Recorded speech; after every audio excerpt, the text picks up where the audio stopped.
Arrancamos el año poniendo el ojo en un estudio de la Gallup que arrojó que cerca de la mitad de los dominicanos quieren emigrar. La mitad, señores y señoras. Para que se hagan de una idea, en Siria, mientras caían bombas de los cielos, la gente reportaba menos ganas de largarse, como se dice por ahí, que lo que reportan los dominicanos y las dominicanas. Según el estudio, la principal razón es la delincuencia. Claro está, caminar en las calles es casi un acto de valentía, o si no, uno de imprudencia. Quienes tienen vehículos suben a ellos con prisa y ponen seguros de inmediato. Las mujeres andamos abrazadas de nuestras carteras. Más de una familia ha tenido que sentarse con sus hijos a explicarle que si un atracador quiere su celular, no se tarde en entregarlo porque podría perder la vida. ¿Cuántos no hemos dejado que una persona que conduce de manera abusiva siga su rumbo por miedo a que de simplemente cuestionarle saque un arma y todo termine en una desgracia? Las cifras son duras, sí, pero vivir la realidad es mucho, mucho peor. La delincuencia, como les decía, es la razón que encabeza la lista de ese estudio, pero no es lo único. Y el alto costo de la vida, por ejemplo, pagando impuestos, pagando hasta anticipos, para al final estarnos preguntando dónde se invirtió lo que se llevó la DGI. Escuelas públicas en condiciones óptimas. ¿Qué va? Si estamos entre los últimos lugares en educación en algunos estudios. De las cosas más básicas de la vida es transitar, por ejemplo. Claro que la mitad del país se quiere ir, si ni eso.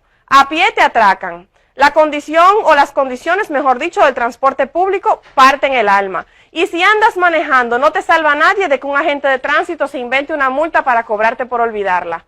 No hay forma. Estamos bajo secuestro en nuestros hogares. Y ahí no es cualquier secuestro tampoco. ¿Quién se atrevería a dormir tranquilo sin ponerle más de un pestillo a la casa? Pero pagar educación privada, pagar transporte adecuado, comprar varios pestillos para la casa, poner reja o malla, implica un costo. Y en la mesa en la que se decide el salario mínimo no tiene un asiento la gente, porque ahí el poder económico y empresarial quiere ahorrarse unos pesitos y el poder político no le dice que no porque necesita sus millones para la campaña. Así el salario mínimo para quienes sí tienen trabajo, que no es todo el mundo, no rinde, no da.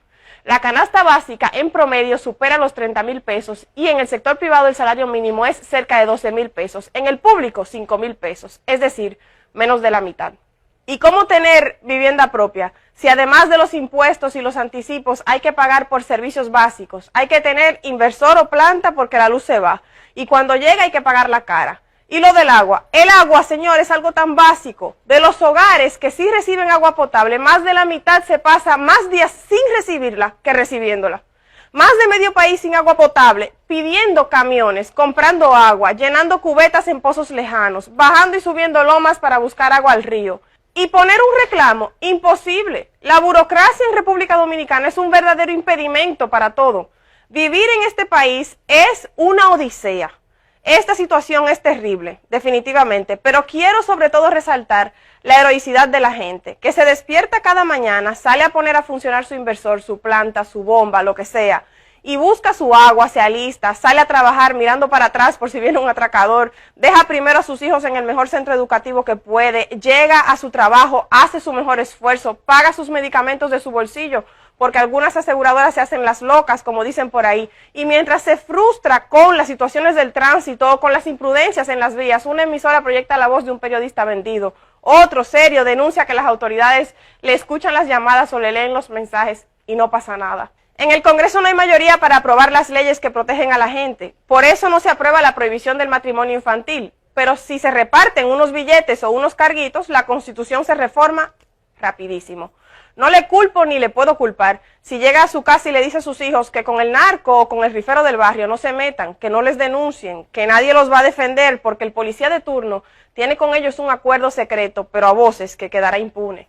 No le culpo, imposible, porque se pasó todo el día siendo héroe o heroína y es demasiado pedirle que su valentía ponga por medio a sus hijos. No le culpo tampoco si se quiere ir, si tras tanto cada día quiere emigrar.